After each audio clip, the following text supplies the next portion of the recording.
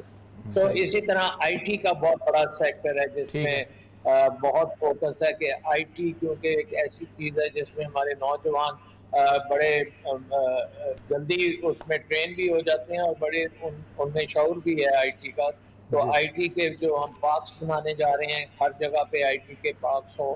اور ہماری آبادی جو ہے اس وقت دنیا کی 5ویں سب سے بڑی آبادی ہے, اور یہ صاحب آپ کو پتہ ہے, اور یہ بہت ینگ ہے.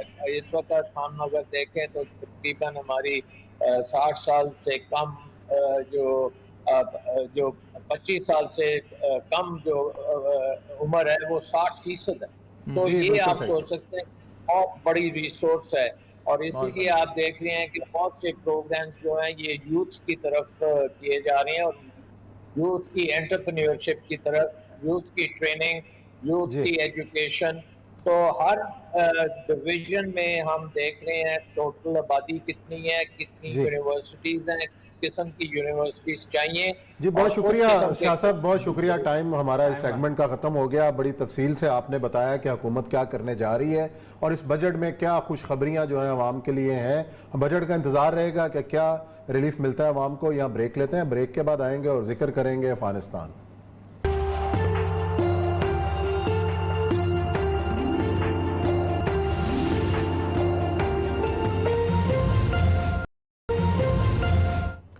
جی ناظرین, بریک کے بعد آپ کو خوش آمدید کہتے ہیں. ہم بات کر رہے ہیں کہ آخر افغانستان سے امریکی انخلا کے راستے کی رکاوٹ کون ہے اور کون سی قوتیں ایسی ہیں جو چاہتی ہیں کہ امریکہ افغانستان میں موجود رہے.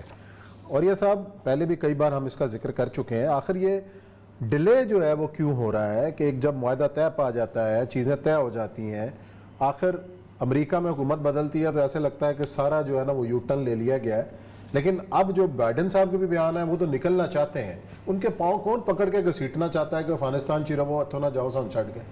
دیکھیں, اگر پوری دنیا اکٹھی ہو کے نیچے لیٹ جائے اور اس کے پاؤں سے لپٹ جائے تو امریکہ نہیں رکے گا. نہیں رکے گا. یہ طے ہو چکی ہوئی ہے بات. انہوں نے بڑے کنسرن طریقے سے طے کی.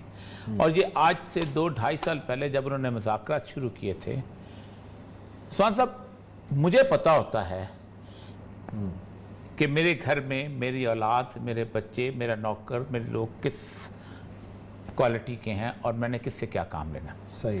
اسی طرح جس نے دکانداری بنائی ہوتی ہے اس کو پتا ہوتا ہے کہ کس کی اوقات کتنی. امریکنز جس وقت افغانستان میں 2001 میں آئے تھے تو امریکنز نے 2002 کے اینڈ تک یہ اندازہ لگا لیا تھا کہ کون ہمارے ساتھ وفاداری کر سکتا ہے اور کتنی وفاداری کر سکتا ہے اور اس کی اوقات کتنی ہے. صحیح. حامد کرزئی نے ایک دفعہ کھڑے ہو کے کہا کہ ہم افغانستان اور یہ اور وہ اس طرح کی بات ہے. تو اس وقت جارج ڈبلیو بش ہوتا تھا, اس نے کوئی بات کی, بیان دیا کسی ڈرون حملے کے وطن.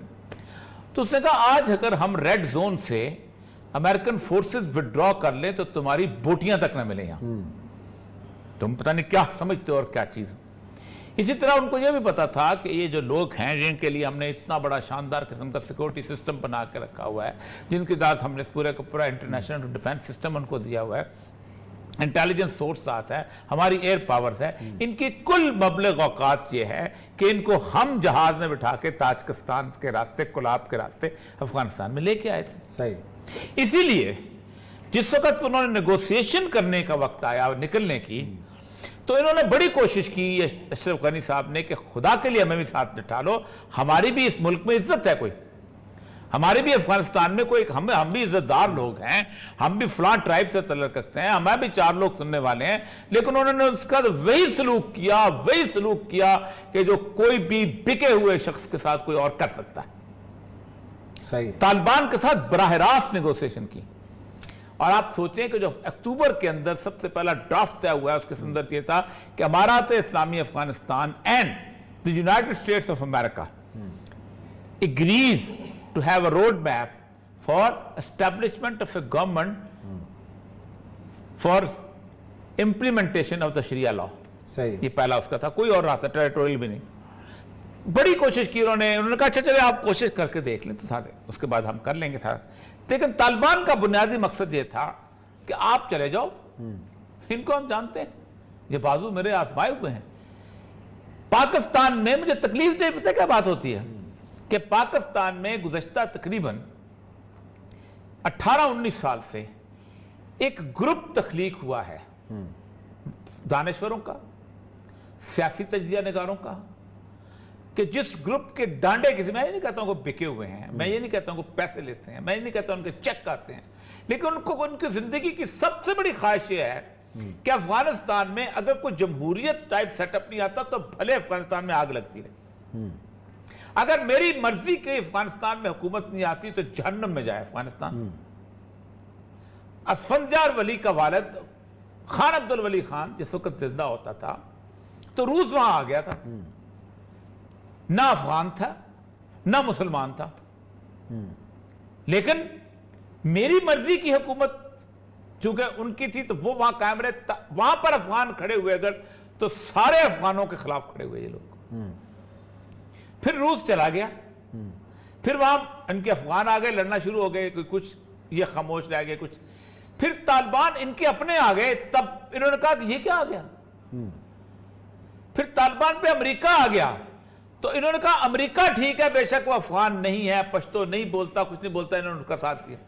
اسی طرح کل میں ایک صاحب کو سن رہا تھا, وہ کہتے تھے کہ جب افغانستان میں جب امریکہ چلا گیا تو وہاں خانہ جنگی ہو جائے گی, امریکہ یہ میرے سامنے امریکن گورنمنٹ کا نقشہ پڑا ہوا ہے. 72% جگہوں پہ افغانوں کا طالبان کا کنٹرول ہے اور وہ اپنے مکمل کنٹرول کے ساتھ ہیں, اور وہ سمجھتے ہیں امریکنز کہ اگر ہم نے انٹیلیجنس ایجنسیز کا وہ وہاں سے نکال لیا سورس ہے تو آپ سوچ سکتے کہ 4 دن کے اندر افغان گورنمنٹ کلیپس ہو کے رہ جائے گی, قبضہ کر لیں گے, کلیپس. نجیب اللہ کی گورنمنٹ تو بات کی بات ہے, یہ کلیپس ہو جائے گی. حکمت یار کے پاس اور اس کے بعد احمد شاہ مسعود کے پاس بہت بڑا پوری فورس تھی, نہیں بہت بڑا اسلحے کا ذخیرہ تھا جو امریکہ نے پہنچایا ہوا تھا, سٹنگر میزائل تک کے, جس کو طالبان ٹک اوور اور سٹارم کر کے طوفان کی طرح انہوں نے کابل فتح کیا تھا. ایک قطرہ خون بہائے بغیر 90% افغانستان نے فتح کیا تھا, کیونکہ لوگ تنگ آئے ہوئے تھے. لوگ کیا آپ سمجھتے ہیں افغانستان سے تنگ نہیں آئے ہوئے کرزئی کی گورنمنٹ سے؟ جس دن طالبان نے آج سے 1 سال پہلے جب وہ عید کے دن نکلے ہیں, لوگوں نے سیلفیاں بنائی ہیں. اگر وہ اتنے برے ہوتے, لیکن پاکستان کا تجزیہ نگار یہ سمجھتا ہے کہ نہیں. پھر دوسرا, پاکستان کے اندر بھی ایک خوف ہے, اور وہ خوف یہ ہے کہ اگر وہاں طالبان کی ایک اسلامائز حکومت بن گئی تو لوگ کہیں گے یار وہ حکومت تو اس طرح کی ہوتی ہے, اس طرح کی حکومت ہمارے ہاں کیوں نہیں ہوتی. اور یہ خوف اس وقت میں نے اپنی آنکھوں سے دیکھا ہے کہ لوگ اپنا انصاف کے کاغذات لے کے وہاں جانا شروع ہو جائے گا. نوشیروان بڑا حال ہو گیا تھا, ایران میں نوشیروان نے جب حکومت بنائی انصاف کی تو پورا ایران اس کے گرد اکٹھا ہونا شروع ہو گیا. اب دوسرا ہے تاجکستان, تیسرا ہے انڈیا, چوتھا ہے ایک اور ملک میں نام نہیں لینا چاہتا.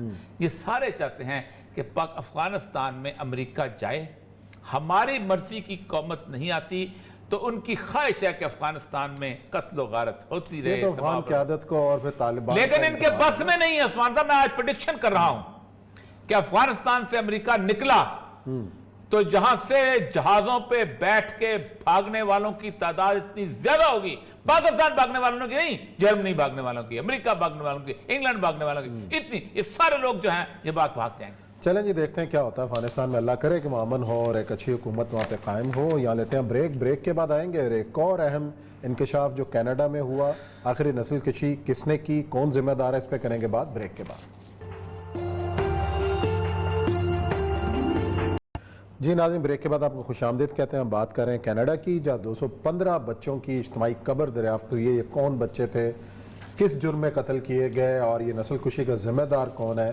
اور یہ سب یہ خبر آتی ہے کسی اور مسلمان ملک میں ایسا ہوتا, کہیں ہوتا تو شور مچ چکا ہونا تھا. کینیڈا سے یہ خبر آتی ہے کہ جی 215 بچے جو ہیں ان کی باقیات ملی ہیں, یہ کون لوگ تھے, کیا ہسٹری کیا ہے؟ یہ برٹش کولمبیا جو ہے نا, یہ ایک علاقہ ہے, یہ ایک علاقہ مطلب ظاہر بات ہے, آپ پورے کے پورے اگر امریکہ کے نقشے کو دیکھیں تو امریکہ پہ جب یورپ کی قومیں جہاں ہیں وہ ٹوٹ پڑی ہیں, تو یہ برٹش کولمبیا کا جو علاقہ جو ہے, اس علاقے کے اندر زیادہ تر برطانیہ کے لوگ گئے تھے. اس کے ساتھ نیچے جو یونائٹڈ نیشن کا جو علاقہ ہے جہاں واشنگٹن ڈی سی یہ وہ علاقہ ہے, یہاں پر تو یہ اپنا وہ لوگ تھے جو اس طرح کے اپنا اسپین کے اور دوسرے علاقے, نیچے بھی اسی طرح فرانس کے, نیدرلینڈ کے, پرتگال کے لوگ. ہم بات کر رہے تھے پرتگال جیسے ملک, وہ وہاں پر جا کے پہنچے تھے, یہ ساری انہوں نے کالونیاں بنائی تھی. یہ علاقہ جو ہے یہ برٹش کولمبیا کے علاقہ. اچھا, اب برٹش کولمبیا کے علاقے کے اندر اس پورے امریکہ کا جو علاقہ ہے, اس میں ایک نسل رہتی تھی ریڈ انڈینز. صحیح. یہ چونکہ ان لوگوں کی سکن جو تھی تھوڑی سرخ تھی, تو بیسیکلی کولمبس صاحب تو ڈھونڈنے گئے تھے انڈیا, کیونکہ مسالے لینے ہیں, یہ کرنے ہیں, تو ان کو اچانک جہاز ان کا وہاں پہنچ گیا, تو انہوں نے ان کو ریڈ انڈینز کہنا شروع کیا. تو کہتے یہ ہیں کہ پہلا جو کولمبس نے وہاں پر جا کے پہنچا تھا, تو سب سے پہلا کام اس نے کیا تھا کہ اس پورے شہر کے اندر جتنے کچھ 1.25 لاکھ بندہ تھا ان کو قتل کر دیا تھا. اور قتل کی تصویریں جو پینٹنگ جو ہیں آج بھی اسپین کی مختلف قسم کی اس کے اندر بنائی گئی تھیں, کہ وہاں پینٹنگز لوگ بناتے تھے وہ چیز. اس کے بعد ایک تاریخ ہے, لیکن یہ اب یہاں آتے ہیں کہ یہ برٹش کولمبیا سے, یہاں سے ہم پیچھے تاریخ کو پکڑتے ہیں. یہ جو علاقہ ہے, اس علاقے کے اندر جو باقی بچہ کچھ رہ گیا تھا, 16 کروڑ لوگ تھے اس پورے علاقے کے اندر. ان 16 کروڑ لوگوں میں سے اس وقت صرف 56 لاکھ لوگ ہیں جو ریڈ انڈین نسل سے ہیں. ان کی آبادی بڑی بھی ہے, تھوڑے سے لوگ ہیں, تو ہر چیز میں پہلے بھی ہوں گے, لیکن 1.6% صرف پورے امریکہ کی پاپولیشن کا ہے. کینیڈا, جسٹن ٹروڈو, فلانا, یہ وہ, انسانی حقوق, فلاں, وہاں بھی یہ لوگ رہتے تھے. اور وہاں پر انہوں نے ایک پروگرام جو تھا وہ انہوں نے کیتھولک چرچ نے شروع کیا کہ ہم جہاں ان لوگوں کو ہم تہذیب سکھائیں گے. اور بورڈنگ ہاؤس تھی, اور اس بورڈنگ ہاؤس میں صرف بچے نہیں رہتے تھے, سارے بچے بھی ہوتے تھے, اور ان کے ساتھ ساتھ ان کی فیملیز بھی رہا کرتی تھیں کہ یہ لوگ جو ہیں ان کو اچھی طرح ڈائننگ کینرز دے, وہ سارا کچھ ہے. یہ جو سکول ہے, یہ سکول جو ہے یہ ختم ہوا ہے 1978 میں. اچھا. اور اس کے بعد اس کو انہوں نے گورنمنٹ نے لے لیا, انہوں نے بلکہ 78 میں گورنمنٹ نے ختم کیا. اس سے پہلے یہ سکول جو تھا یہ کچھ سال پہلے انہوں نے وہاں سے نکل گیا, اس کو ختم کر دیا. 500 بچے تھے, اور تقریباً اس پورے ایریا کے اندر کو 1.5 لاکھ کے قریب بچہ ایسا تھا کہ جو وہاں پر موجود تھا, جو مختلف اسکولوں میں, بورڈنگ ہاؤسوں میں. یہ 500 بچوں میں سے پورے معاشرے میں کوئی ریڈ انڈین نظر نہیں آتا, لیکن 215 بچوں کی قبر ملی ہے اجتماعی, اور جن میں سے ایسے ایسے مناظر ہیں کہ ہاتھ میں فیڈر پکڑا ہوا ہے. یعنی ظاہر بات ہے اتنے چھوٹے چھوٹے بچے جو تھے وہ ان کی قبر ملی ہے. آپ اس پہ جناب وہ کہہ رہے ہیں کہ یہ تو ہمارا جو ہے مسئلہ جو ہے یہ بڑا ہم شرمندہ ہیں, یہ ہماری نسل ہے. ذرا تاریخ کا مطالعہ کر کے اس بات سے ہم دیکھیں کہ یہ جب مار چکے تھے, یعنی ہمیں باتیں کرتے ہیں یہ 1836 بلکہ ہاں 18 یہ جو ٹریل آف ہے اس کا مطلب ایکٹ نکالو 1830 کا ہے, 1830 جس وقت مسلمانوں کے علاقے میں بر صغیر پاک و ہند میں حالی اور غالب پر میر تک میر اور یہ سودا کی محفلیں جم رہی تھی, جس زمانے میں یہاں پر ماجد علی شاہ اور اس کے بعد مراجہ ندا اور تہذیب اور ادب اور ثقافت اور زندگی سب کچھ تھی, جس زمانے میں ہمارے ہاں لٹریسی ریٹ ہائیسٹ پاسبل تھا, جس زمانے میں ایران کا دربار خوبصورت تھا, جس زمانے میں ہمارے ہاں استنبول کا وہ جو مین سینٹر فوکس تھا, اس زمانے میں انہوں نے ان سارے ریڈ انڈینز کو مار کے 560 ریزرویشن میں بند کر دیا تو تم چلے جاؤ. صحیح. 1830 میں جمہوریت کی مین سینٹر ایپیکس کانگریس ایک لا لے کے آتی ہے, اس لا کو کہتے ہیں نیٹو انڈین ریموول ایکٹ. کیوں؟ کیونکہ جارجیا کے پاس سونے کا ایک پہاڑ جو تھا وہ دریافت ہو گیا تھا, تو انہوں نے کہا انڈینز کو نکالو. چرکی, صحیح, آپ اندازہ کریں چرکیز پہلے نکلے تھے, میں ان کو جگہ پہ ہو کے آیا ہوں. چرکیز جو ہیں وہ تلسا سے نکلے تھے, ان کو دوسری جگہ تک جاتے جاتے 4 لاکھ لوگ رستے میں مر گئے تھے. ان 56 لاکھ لوگوں پہ بھی ان کو چین نہیں آیا, انہوں نے باقی ساروں کو پھر ڈسپلیس کیا. یعنی یہ 100 سال پہلے کی بات ہے, اور آج بھی اگر امریکہ کی اگر صحیح طرح کھدائی کی جائے 16 کروڑ قبریں ملیں گی. اچھا, عثمان صاحب پتہ ہے کہ آخری میں بتاتا ہوں, ٹائم ختم ہونے والا, آخری جو بتاتا ہوں,